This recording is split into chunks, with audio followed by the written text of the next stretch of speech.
Hello students, एक बार फिर से आप सभी का स्वागत है आपके अपने यूट्यूब चैनल पर। लास्ट वीडियो में हम लोगों ने हिंदी के कुछ इंपॉर्टेंट क्वेश्चंस किए थे जो कि सीटेट एग्जाम में पूछे जा सकते हैं। उस तरह के क्वेश्चंस हमने आप लोगों को करवाया था कि इस तरह के क्वेश्चन सीटेट के एग्जाम में आते हैं और इनके आप लोग अच्छे से प्रैक्टिस करिएगा, इनके अच्छे से पढ़ लीजिएगा। तो आज हम लोग उसी के आगे उसका नेक्स्ट सब्जेक्ट लेके आए हैं जो कि है पर्यावरण। पर्यावरण के भी हम आपको कुछ इंपॉर्टेंट क्वेश्चंस करवाएंगे जो कि है जो सीटेट के एग्जाम के लिए बहुत ही इंपॉर्टेंट होते हैं। जो इस तरह के क्वेश्चन ही सीटेट के एग्जाम में पूछे जाते हैं।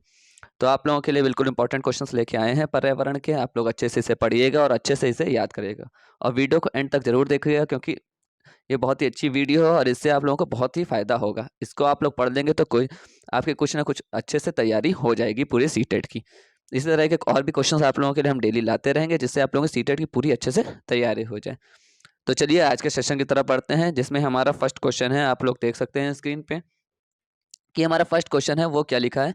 आम तौर पर यह माना जाता है कि रात में जागने वाले जानवर हर चीज को जिस रंग में देखते हैं वे रंग है। हम जानवर जो भी होता है जिस रंग में देखता है वो रात का रंग कैसा होता है? काला और सफेद। हमेशा यही रंग होता है, क्या? काला और सफेद रंग में ही जानवर हर चीज को देखते हैं रात में। तो इसका राइट आंसर क्या हो जाएगा? काला और सफेद। तो चलिए इसी तरह हम अपने नेक्स्ट क्वेश्चन की तरफ पढ़ते हैं जो कि हमारा हमारा क्वेश्चन नंबर 2। अब देखिए क्वेश्चन नंबर 2 जो है ये बहुत ही इंपॉर्टेंट क्वेश्चन है। ये कई बार पूछा गया है तो इसको आप लोग अच्छे से प्रिपरेशन कर लिए और ये जो प्रीवियस ईयर के क्वेश्चन पेपर्स हैं तो उन्हीं के जो आप लोगों के क्वेश्चन अच्छे से हमने फाइंड करके छांट के अच्छे अच्छे बनाए हैं जिससे आप लोग अच्छे से प्रैक्टिस करिएगा और बिल्कुल वीडियो का एंड तक हर एक क्वेश्चन को देखिएगा ताकि आपको कोई भी क्वेश्चन मिस ना हो। जैसे लिखा हुआ है क्या? नारियल डली हुई किसी भी करी के साथ उबला हुआ टेपिओका। ये वर्ड जहाँ पे भी आए वो बहुत ही इंपॉर्टेंट, यही इसी वर्ड से है जो क्या सारे इसी वर्ड से आप आंसर डायरेक्ट लिख सकते हैं और आपको ज्यादा सोचना भी नहीं पड़ेगा। क्या लिखा? टेपिओका निम्नलिखित में से किस क्षेत्र में का प्रिय भोजन है? तो टेपिओका किस क्षेत्र का प्रिय भोजन है? केरल का। टेपिओका कहाँ का फेमस है? केरल का। बस टेपिओका नाम ही है जो क्या हो जाएगा? केरल से हो जाएगा। और नारियल डली भी है जो इसका क्या हो जाएगा? ये नाम होते हैं, हिंट है होते हैं जिससे आप लोग अच्छे से याद कर सकते हैं।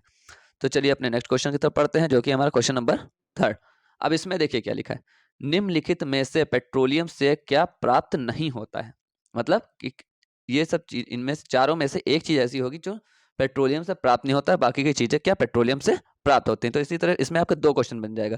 अगर क्वेश्चन में ये भी आता है कि निम्नलिखित में से पेट्रोलियम से क्या प्राप्त होता है, तो अगर आपको ये पता है कि पेट्रोलियम से क्या क्या प्राप्त होता है तो आप लोग आसानी से आंसर लगा सकते हैं। और इसमें क्या नहीं पूछा है इसलिए क्या नहीं के लिए हम लोग आसानी से लगा सकते हैं। क्या पूछा? निम्नलिखित में से पेट्रोलियम से क्या प्राप्त नहीं होता है।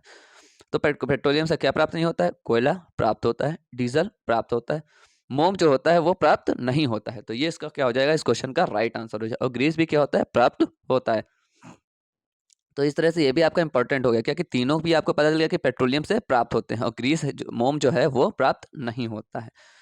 तो चलिए इसी तरह नेक्स्ट क्वेश्चन की तरफ पढ़ते हैं। क्या लिखा है? रेटिंग स्केल में कौन सी तकनीक का उपयोग होता है?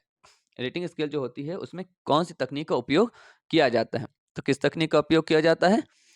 अधिविन्यास नहीं होता है, लिखित प्रश्न ये भी नहीं है, अवलोकन ये भी नहीं होता है, जांच सूची इसी का क्या होता है? प्रयोग किया जाता है किसमें? रेटिंग स्केल में। ठीक है। तो चलिए अपने नेक्स्ट क्वेश्चन की तरफ पढ़ते हैं। क्या लिखा है? नीचे दिए गए शहरों में से किस एक में रेत के पहाड़ जिनसे रेत के टीला कहा जाता है पाए जाते हैं? ये बहुत ही इंपॉर्टेंट क्वेश्चन है। ये रेत के टीले जो ऐसे क्वेश्चन आते हैं ये एक ना एक पूछे जरूर जाते हैं। किसी भी शहर का या किसी भी हमारे यहाँ का इंडिया का भी पूछा जा सकता है जिसमें अलग अलग तरह के होते हैं। तो आप इन्हें अच्छे से प्रिपेयर कर लीजिएगा। तो क्या लिखा है? नीचे दिए गए शहरों में से किसी एक में रेत के पहाड़ जिन्हें रेत के टीले कहा जाता है। ये वर्ड इंपॉर्टेंट है, ये है हाईलाइटेड है। क्या? रेत के टीले कहा जाता है पाए जाते हैं। तो रेत के टीले कहाँ पाए जाते हैं? रेत के टीले पाए जाते हैं आबू धाबी में। तो इसका राइट आंसर जो हो जाएगा वो क्या है? Abu Dhabi. अब हमारा नेक्स्ट क्वेश्चन क्या लिखा है? पर्यावरण अध्ययन में। अब ये देखिए पेडागोजी का एक तरह से क्वेश्चन है। क्या लिखा है? पर्यावरण अध्ययन में बच्चों को जोड़ने की सबसे प्रभावशाली युक्ति क्या है? डैश में इनमें से भरना है चारों में से। तो क्या लिखा है? पर्यावरण अध्ययन में बच्चों को जोड़ने की सबसे प्रभावशाली युक्ति क्या है? तो सबसे प्रभावशाली युक्ति क्या है? कक्षा निदर्शन।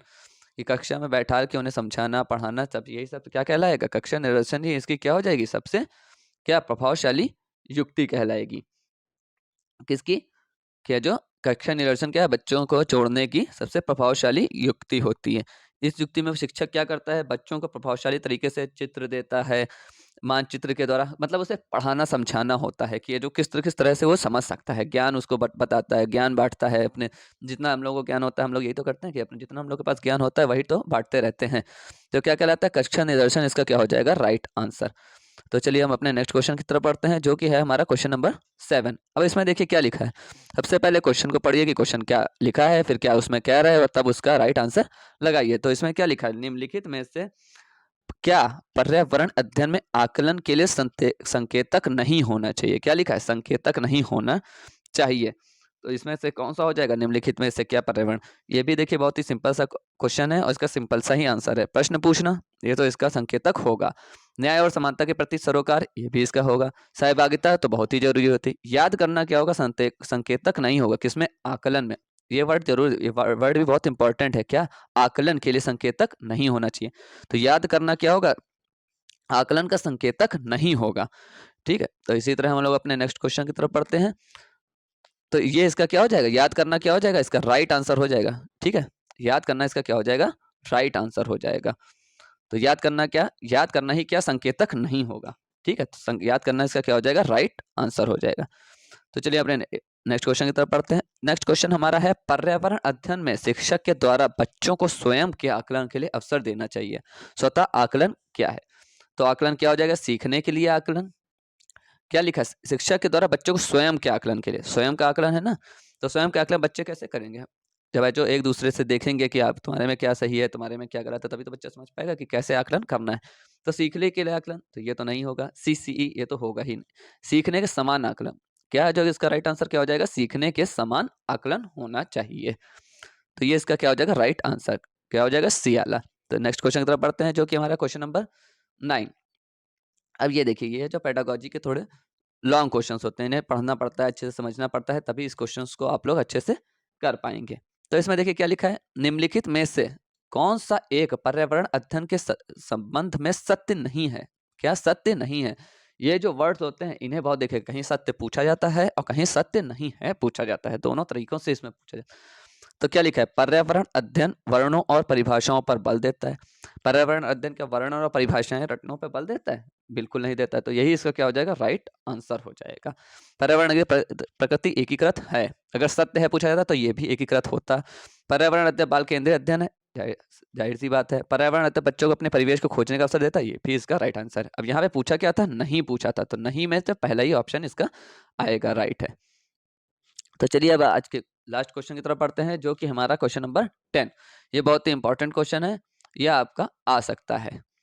तो इसका आंसर क्या, क्वेश्चन क्या है पहले पढ़िए। निम्नलिखित में से त्योहार उस समूह को चुनिए जिनमें पूर्णिमा को मनाया जाता है। मतलब पूर्णिमा को जो मनाए जाते हैं उन्हें चुनना है आपको। तो इसको आप लोगों को अच्छे से याद करना पड़ेगा कि पूर्णिमा में कौन कौन से त्योहार मनाए जाते हैं। तो पूर्णिमा में मनाने वाले त्योहार हैं होली, रक्षाबंधन और गुरु नानक जयंती। तो इसका जो राइट आंसर वो हो जाएगा, वो क्या है? फोर्थ आंसर इसका क्या हो जाएगा? राइट आंसर, जो कि क्या है? होली, रक्षाबंधन और गुरु नानक जयंती, जो कि किसमें मनाए जाते हैं? पूर्णिमा को। ये है जो अच्छे से, बस ये वर्ड को देखिएगा, पूर्णिमा में जो त्योहार मनाए जाते हैं, बस इसको देख लिया आप सीधे। जो आप लोगों को पता है होली, रक्षाबंधन और गुरु नानक जयंती इसका राइट आंसर है, तो आप आसानी से लगा देंगे। तो जी आज के आपके टॉप 10 क्वेश्चंस थे, जिन्हें हमने अच्छे से आप लोगों को समझा दिया है। बस इसको आप लोग अच्छे से याद कर लीजिएगा और पढ़ लीजिएगा। तो आज की वीडियो यहीं पे एंड होती है। फिर हम लोग जो कल एक नई वीडियो के साथ आप लोगों के साथ जुड़ेंगे, अच्छे से नए-नए क्वेश्चन लाएँगे। तो आप लोग जो इसे अच्छे से पढ़िएगा और इसे अच्छे से याद कर लीजिएगा और इसे समझ लीजिएगा। और अगर आपको हमारा समझाना और हमारे क्वेश्चंस आप लोगों को अच्छे लग रहे हैं, हमारा कंटेंट आप लोगों को अच्छा लग रहा है, तो हमारी वीडियो को लाइक करिए और हमारे चैनल को सब्सक्राइब करिए और बेल का आइकन ज़रूर प्रेस कर देगा, ताकि और भी नई-नई वीडियोज़ के अपडेट आप लोगों को मिलते रहें। हम इसी तरह आप लोगों के लिए वीडियो बनाते रहेंगे, ताकि आपका सीटेट आराम से निकल जाए, आप सभी के सभी बच्चे आसानी से पास हो जाएँ। तो आज की वीडियो यहीं एंड होती है। Thank you so much.